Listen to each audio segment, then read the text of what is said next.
What is up, guys? Synopsic here, and today we're going to be talking about this guy, which is an $11 stove, backpacking stove, that I bought 3 years ago, and I've been using ever since. So, let's get into this. So to start, let's talk about what this is exactly. This is a canister stove I bought about 3 years ago, probably 4 years ago, pretty soon, on Amazon for approximately $12.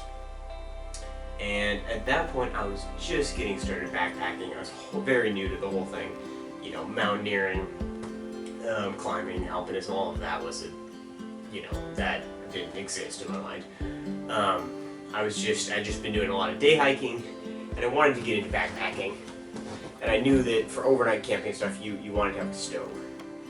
So this is what I bought. And I've used it ever since.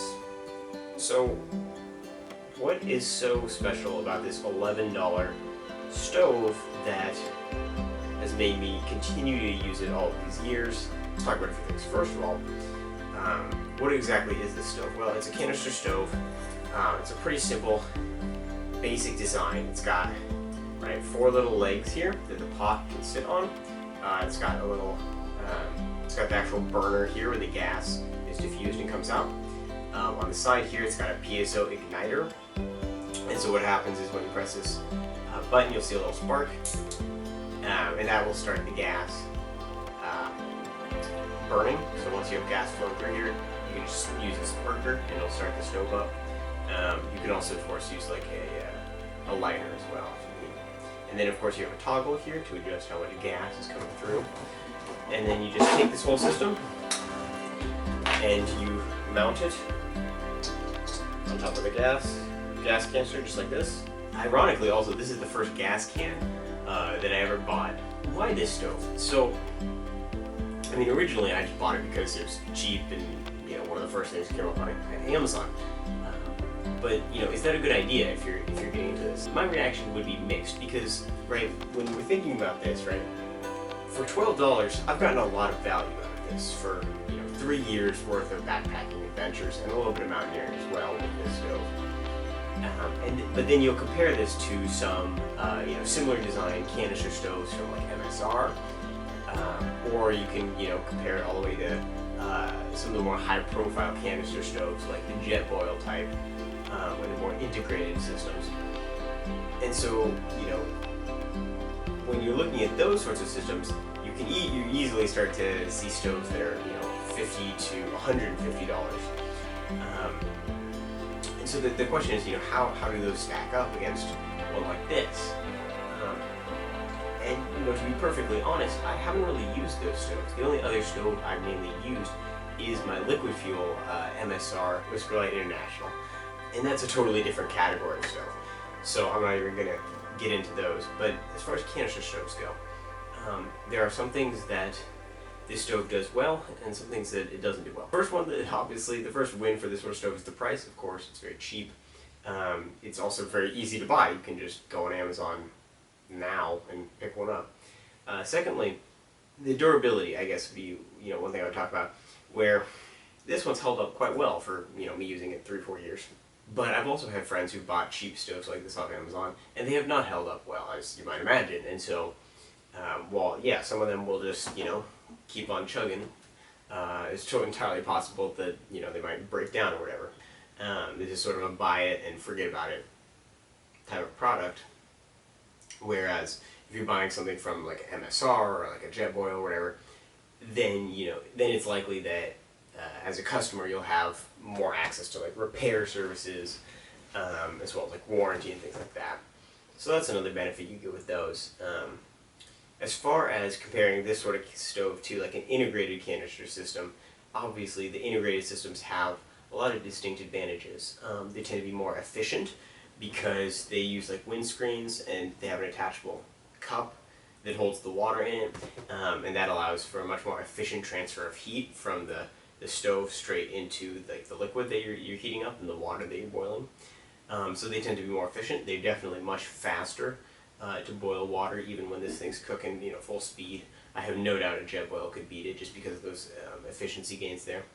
I mean, as far though as it compares to like other stoves in this category, where it's just a freestanding individual stove that you can just place a pot on top of, I don't honestly think that it, would fare any worse really than the competition. I mean, the whole design is quite simple. It's just, it just basically lets the gas out at however much, however open the valve is. And so it's going to function pretty much the same as, the MSR like stoves that share the design with this one. And many of those don't even have like a piezo electric starter like this one does, that you can just press a button and it will ignite. And now obviously piezo igniters can fail and all that, so I would definitely recommend still bringing a lighter in case the starter doesn't work. But I've never really had an issue with this one. The starter not starting it. I've definitely, in the cold and stuff where canister stoves tend to not work as well, I've had some troubles. But that's mostly due to the gas, and that's an issue you'll encounter with any canister stove, not simply this one. It's not, it doesn't have like the same pressure ceiling that certain other stoves like this might have, and so at higher altitudes, or in colder situations like that, I can see where this stove like this would struggle, where some of the more expensive canister stoves might do a little better. But again, in those sorts of situations, I would tend to lean away from a canister stove and lean more towards my liquid fuel stove, because I know that that thing will basically start in almost any conditions. And if you're going to be using a canister stove like this, then you have to use, good sort of canister etiquette, I suppose, and make sure that you're keeping the gas, warm, and you're not letting it get too cold, and you're taking care of like the gas in the stove and all that. And if you're doing that, then I think a stove like this will probably suit you actually just fine. If you need that extra bit of assurance, then go with a slightly higher end stove. Especially, I would say, if you're planning to use this on like an expedition, or if you're planning to, you rely on this sort of stove as a means of survival, for like water procurement or something. When you're trusting your life to a stove like this, then yeah, I think going for a slightly higher end model that has that reliability and sort of that brand to back it up, that's probably a good idea. But for your average backpacker, honestly, this is a really solid buy.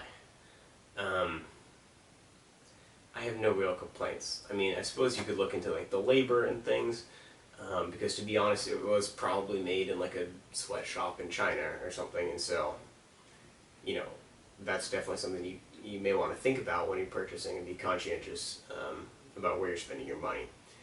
But I mean, as far as the product itself goes, I really have no real complaints. And I mean, the fact that I've been able to use this on a bunch of different trips for years consistently with no real issues, speaks to the fact that a random thing on Amazon can sometimes work out really, really well. So the more I know. I hope you guys enjoyed this video. If you did, please consider leaving a thumbs up, and consider subscribing if you'd like to see more content. Thank you guys for watching, and I will catch you in the next one.